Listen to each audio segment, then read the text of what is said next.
Si tu te mets sur le bureau, on peut regarder le dossier ensemble, le FC. Oui, tout à fait. Si ce n'est que... Tu vois, ça, c'est la même équipe. C'était fort, hein. Oui. Il fallait donner l'explication sur les artistes qui sont en même temps, qui ont des petites charges de cours, des petits CDD courts. C'est complexe. Écoute, on va faire ça, on va leur Pas faire certain de tout comprendre.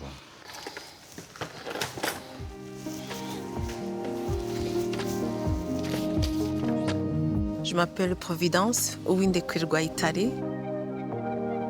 Je viens de l'ouest du Rwanda, de Kibuye exactement. Je suis rescapée du génocide perpétré contre les Tutsis en 1994 au Rwanda. Je suis arrivée en Belgique en 2004. Et aujourd'hui, je travaille dans le milieu des arts. Nous sommes donc à la chaufferie, à Liège. Je travaille. C'est le théâtre, mais les coulisses du théâtre. C'est-à-dire ? Oui, c'est tous les métiers qui font qu'un lieu, des spectacles existent, mais qui sont des métiers administratifs. Par exemple, le jour, je m'occupe de la comptabilité quotidienne, des contrats d'artistes, les mettre au travail et faire leurs déclarations. Alors justement, comment ça se passe ? On va demander à Philippe. Dis-nous, que se passe-t-il ici, à la chaufferie ? La chaufferie, c'est un lieu qui accueille la plupart du temps des jeunes projets d'artistes qui sortent des écoles d'art, principalement le théâtre, de la danse, mais également art de la rue, art du cirque, et qui viennent ici en résidence présenter une partie ou une étape de leur travail devant des professionnels. Donc en fait, ici, on accompagne à la gestation et à l'avènement d'un spectacle, d'une compagnie. Absolument. Il paraît qu'il y a une salle de spectacle, j'imagine. Enfin, on peut la voir ? Bien sûr. On vous suit ? Allez. Pourquoi la chaufferie ? Pourquoi ça s'appelle la chaufferie ? Parce qu'on devait occuper un bâtiment ailleurs dans Liège et qui était une ancienne chaufferie. Ah, mais c'est une vraie salle de spectacle, tu plaisantes, c'est beau. On va la sortir. Waouh, waouh, waouh. C'est des tambours qui viennent du Rwanda. Ils sont magnifiques. On les mâche. Et voilà. C'est chaque fois un orchestre de tambours. Ça joue rarement seul. C'est très symbolique dans la culture rwandaise, un tambour. C'est très beau. Providence, tu es remontée sur scène, mais tu as écrit aussi ? Mais j'ai écrit. D'accord. Je ne suis pas montée sur scène. On a collaboré avec des artistes, des comédiennes, des chanteurs traditionnels rwandais. Tout récemment, là ? Oui, tout récemment. C'était à quelle occasion ? C'est un spectacle qu'on a fait pour les 30 ans du génocide au Rwanda, qu'on a fait ici, on l'a fait à Bruxelles. C'était sur les femmes et le génocide. On voulait souligner ce que les femmes rwandaises ont vécu. Elles ont vécu le génocide, mais elles ont vécu en plus des violences vraiment ciblées parce qu'elles étaient femmes. Parce qu'elles sont femmes. Oui. Et puis, après le génocide, elles sont relevées et elles ont participé à la reconstruction, à la résilience, comme on dit, à l'apaisement, des choses comme ça. C'est cet aspect-là qu'on voulait souligner. Je t'écoute. Donc, un jour, j'ai entendu un homme dire à un enfant qui n'était pas encore né, « Je te tue ». L'enfant a souri et lui a dit, « Tu ne peux pas, je ne suis pas encore né ». L'homme lui a dit alors, « Je tue ta mère ». L'enfant a pleuré. Merci. Est-ce que par le théâtre, tu as pu aussi entamer, je ne sais pas comment on appelle ça, cette thérapie Moi, je dirais que oui, le théâtre m'a sauvée. Je faisais du théâtre amateur. Ne fût-ce que cette façon de pouvoir exprimer des choses en prenant une certaine distance, des paroles qui ne t'appartiennent pas, mais qui peuvent ressembler à ce que tu ressens. Donc, à l'époque, on n'osait même pas trop parler. Et on pouvait, à travers des sketchs, dire des choses qu'on ne disait pas encore avec les mots. Ça m'a aidée à prendre une certaine distance avec l'histoire que j'ai vécue et à avancer. Pour les 30 ans, tu es remontée sur scène ? Oui, je suis remontée sur scène et je crois que c'est une forme qui m'est venue naturellement en travaillant ici à la chaufferie et en voyant les artistes de théâtre tous les jours travailler. Et c'est sur ça que je travaille. Même si c'est dans les coulisses, mais voilà. Parce que c'est une histoire triste, douloureuse et forte, mais qui peut aussi guérir en même temps. C'est paradoxal hein, de dire ça, mais les mots peuvent faire ça, je trouve. On peut utiliser les mots des autres. Oui. On peut utiliser la métaphore. C'est ça. Comme d'une arme de précision. Bon, voilà. Ça tire juste. C'est exactement ça.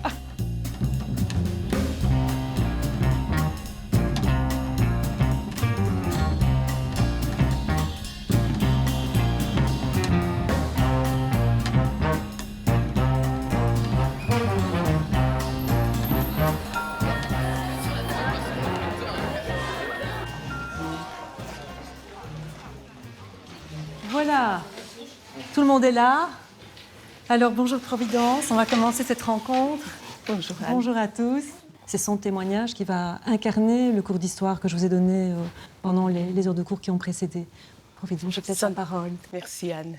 Mais donc moi je viens vous raconter mon histoire de survivante du génocide des Tutsis au Rwanda. Je suis née en 1978 au Rwanda. C'était un pays indépendant, normalement dans l'apparence démocratique, mais où nous, la population, on était divisés en 3 groupes ethniques. Les Hutus, les Tutsis et les Twa. Au début de l'école primaire, moi je le savais qu'on était Tutsis. Ça créait un malaise parce que ta meilleure copine appartenait à une autre ethnie, mais on oubliait vite. Jusqu'en 4e primaire, où on commençait le cours d'histoire, où on nous apprenait qu'il y avait une monarchie Tutsi qui avait opprimé la majorité Hutu et que les Tutsis, finalement, c'était des méchants.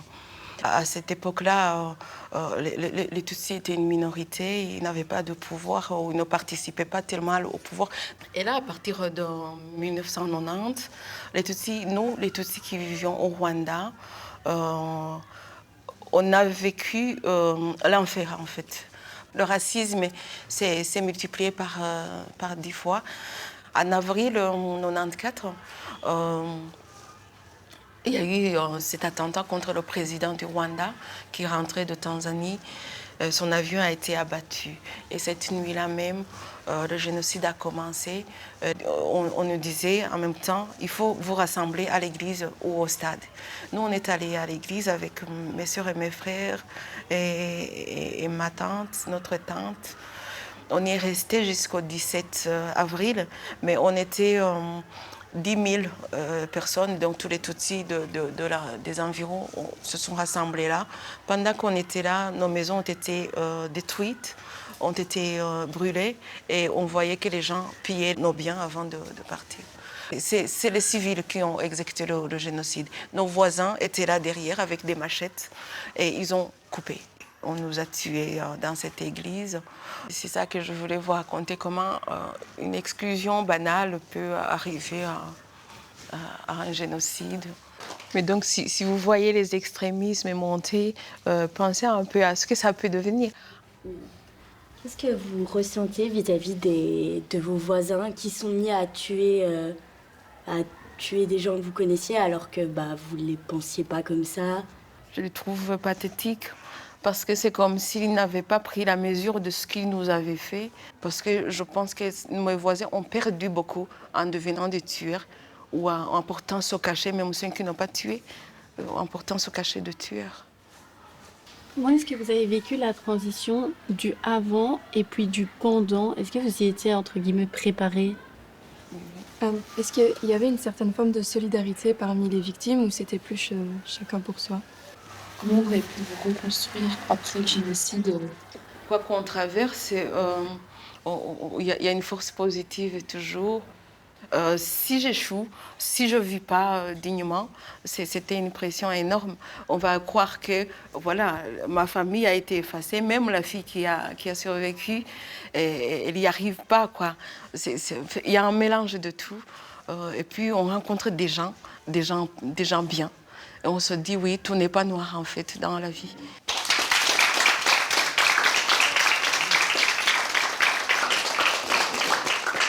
Merci beaucoup.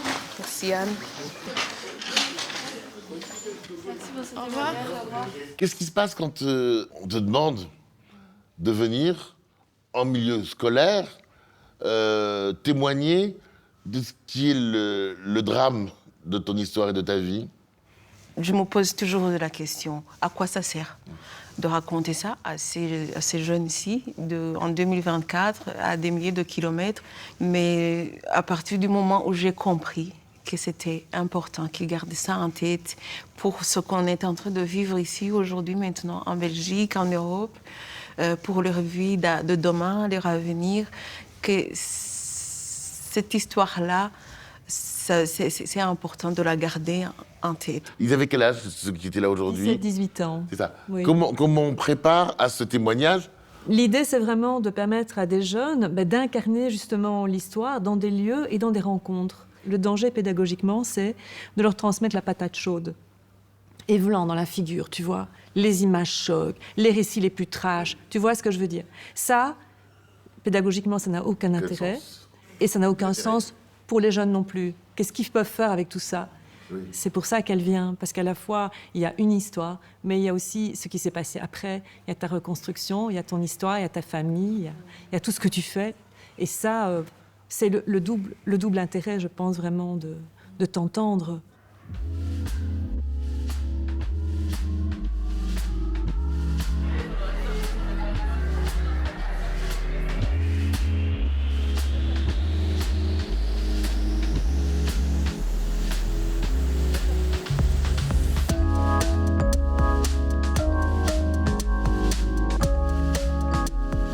Donc céleri, Oui. banane, tomate, Poivron, et toujours les oignons, et peut-être un peu d'ail après.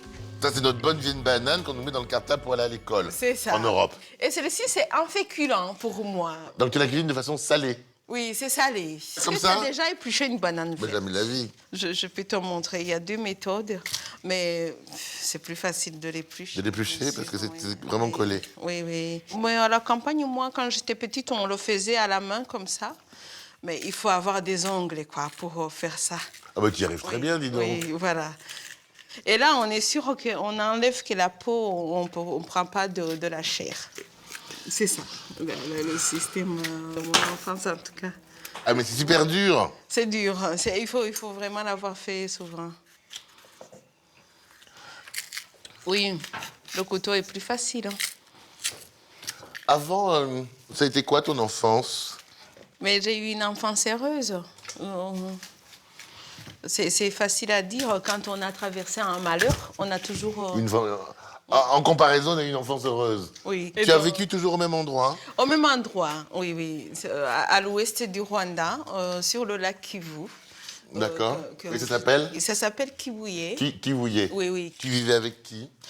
Mes 2 parents sont nés là-bas. Dans cette région-là? Oui, dans cette région-là. Ils se sont rencontrés là. Ma mère était enseignante et mon père était comptable. Mais donc, mes parents ont fait 7 enfants en tout.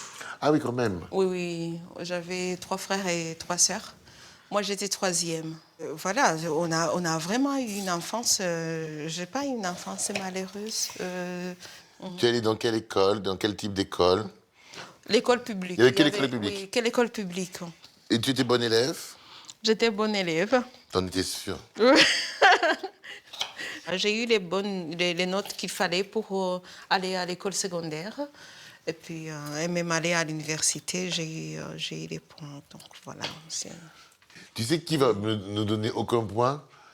C'est ta famille, parce que si on ne fait pas la cuisine, on est mal, il faut qu'on termine ce qu'on est en train de faire. Voilà. Mais donc, on va faire revenir le poulet et puis on va ajouter tout le reste. Tout le reste. Tu sais faire ça? Oui. Avec sans te brûler. Hein. Sans me brûler, même. Oui. Voilà.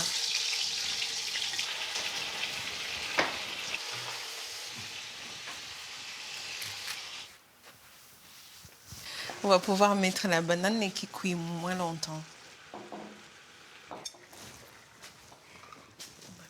Je mélange? Oui. C'est sport, hein? Ah oui, oui, il faut avoir un bras, quoi. Donc là, on est en stand-by, on a tout fait, hein? On n'est pas encore au bout de la mission. Il faut que ce soit bon. Ce sera bon. Oui, Ce sera bon. Ce sera bon. Ça sent Ce sera déjà. bon. Ce sera bon. Oui, ok.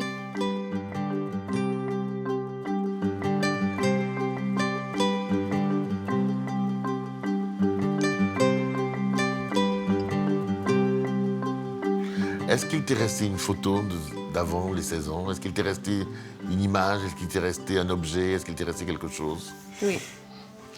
Il m'est resté les photos de ma famille. Voilà, que j'ai récupérées chez les amis où on les a envoyées parce que tout ce qui était à la maison a disparu. Je peux regarder celle de 92? C'est avec tous mes frères et sœurs.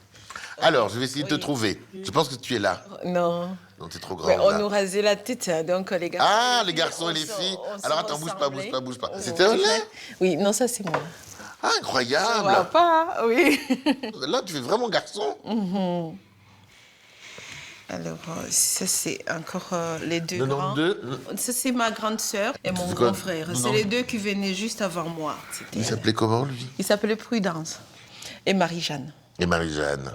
Il y a une plus ancienne, celle-ci, avec mes parents encore, que j'ai récupérée chez une tante qui vivait en exil. Ta mère était une vraie beauté. Et ça, c'est ma tante Eugénie. Qui est ta deuxième maman. Oui. Et ça, c'est devant la fameuse église où on s'est réfugié. C'était la paroisse du village, quoi, où on s'est réfugié avec d'autres Tutsis, où on a massacré tout ce qui était. Voilà. Vous êtes resté dans une église, des centaines de personnes dans cette église. Oui. Des milliers.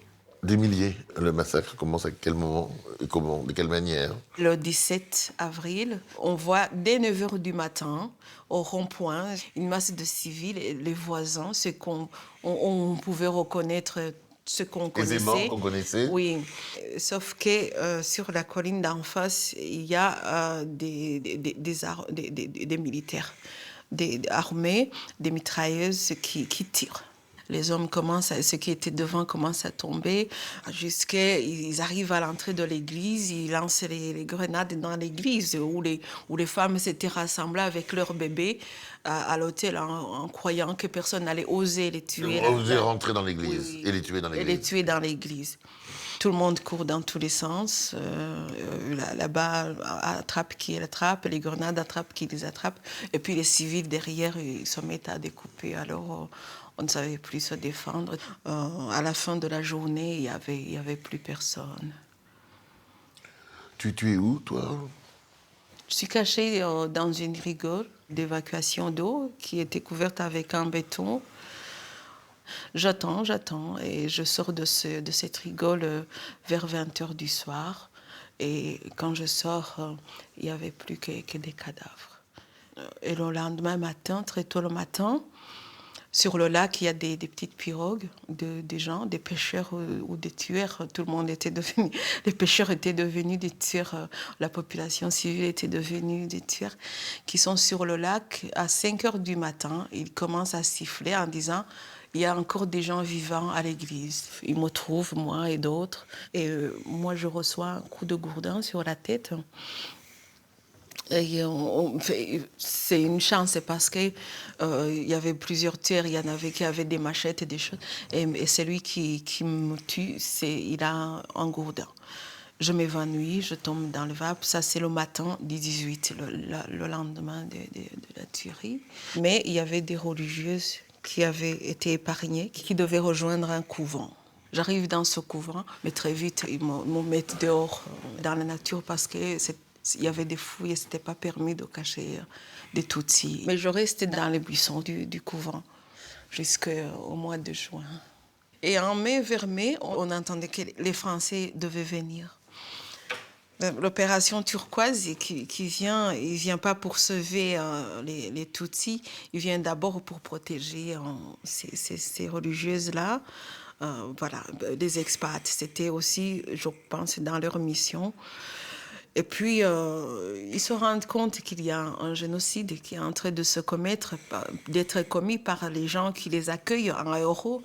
Là, tout d'un coup, ils constatent que finalement, ce n'est pas ce qu'on leur avait raconté, je fais court, hein, Oui, et que oui. finalement, ce n'est pas ceux qui l'ont pensé être les assassins qui étaient les assassins, mais c'était ceux qu'on assassinait. Mais ils ont mis du temps à s'en apercevoir. Quoi qu'il en soit, au bout d'un moment, l'horreur est tellement violente, tellement horrible, qu'il décide de tendre la main à une partie de la population. Et donc, fin juin, il décide d'évacuer le couvent, toutes les religieuses du couvent, vers Goma, au Congo. Au Congo. J'ai dit, s'il vous plaît, je les ai suppliés de me prendre avec elles. Et donc, je suis évacuée avec ces religieuses dans les hélicoptères de l'armée française jusqu'à Goma. Après. Qu'est-ce qui se passe quand tu es dans cet hélicoptère, que tu te lèves du sol? Je respire. Je respire, mais en même temps, je ne sais pas si je respire. Parce que... mais je sais que personne ne peut plus m'attraper. Tout le temps que j'étais là, j'étais en danger, j'étais candidate à la mort. Et je respire un peu et je ne sais pas ce qui m'attend. Voilà. Et puis on se pose à Goma. Elles me placent dans un orphelinat et elles viennent ici en Europe ou ailleurs. Jusqu'en août, moi, il y a mon oncle qui était au Burundi et je le vois arriver vers fin août. C'est la première personne de ma famille dont tu as revu le visage. Dont j'ai revu le visage. Et c'est la première fois que j'ai pleuré depuis le début du génocide. Tu n'as jamais pleuré? Non, c'était difficile pendant le génocide. J'ai pleuré quand j'ai vu mon oncle débarquer et que j'ai dit, OK, voilà, j'ai une famille maintenant.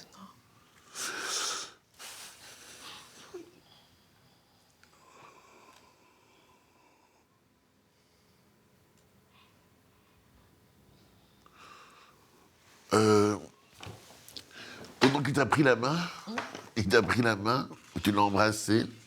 Oui. Il ne restait plus que lui. Il ne restait plus que lui, du moins du côté de mon père et de ceux que je connaissais de mon enfance, avec qui... lui, il avait fui le Rwanda dans les années 90. Mais comment tu fais pour te reconstruire? On rentre en octobre, je pense. La guerre était finie, le nouveau gouvernement était en place et tout. On rentre comme tous les réfugiés de l'ancien et du nouveau temps rentrés. Il s'installe, c'est un commerçant, et les gens reprennent, il se remet au travail. Et moi, je retourne à l'école. J'ai jamais plus vécu à Kiwi officiellement. Oui. Mon oncle est vu à Kigali, il s'est installé à Kigali. J'ai fait l'école là-bas. Mais je retournais à Kibuye, dans mon village. Et toujours, c'est là, je retrouvais mes voisins parce que c'est là que se trouvent mes racines, quoi. J'ai pas de choix. C'est là que sont mes repères. On peut pas faire la paix avec une telle chose. Non, c'est impossible. Mais on est obligé de faire la paix pour soi, pour ne pas en mourir. Mais je crois que par instinct de survie, on trouve C'est une revanche. Je ne sais pas, on n'y pense pas au moment venu, mais on fonce quoi, pour la vie. Merci beaucoup.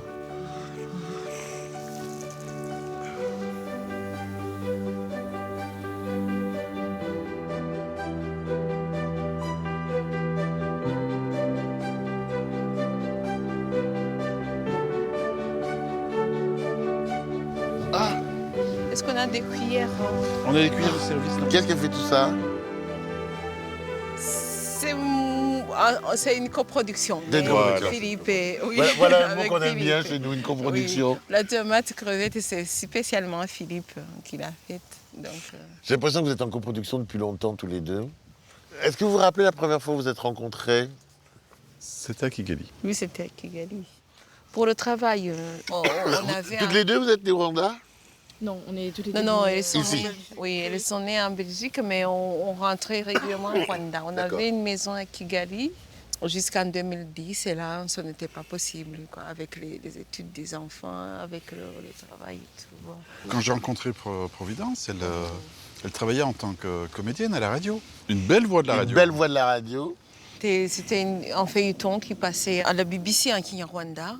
Il y avait... Ah ben quand même. Pas peur. Ah ben quand même. Tu sais que pour avoir les informations, heureusement qu'il n'y a papa. Hein. C'était Ah, mais- surtout... Elle dit rien ta mère. Hein. C'est ça. Quand même, à la BBC du Rwanda, donc, Oui, mais comédienne. c'était un feuilleton de théâtre, quand même, radiophonique. J'adore ça. Et j'ai travaillé là-dedans pendant 5 ans. Je l'ai arrêté pour venir ici. Mais voilà, donc ça... Mais ça, c'était... Ça veut dire qu'au Rwanda, là-bas, sur place, si tu parles, des gens vont reconnaître ta voix. Je trouve ça absolument fascinant. Mais il y a 20 ans. Non, après, je suis belge maintenant. Oui. Bon appétit, les enfants. Bon appétit.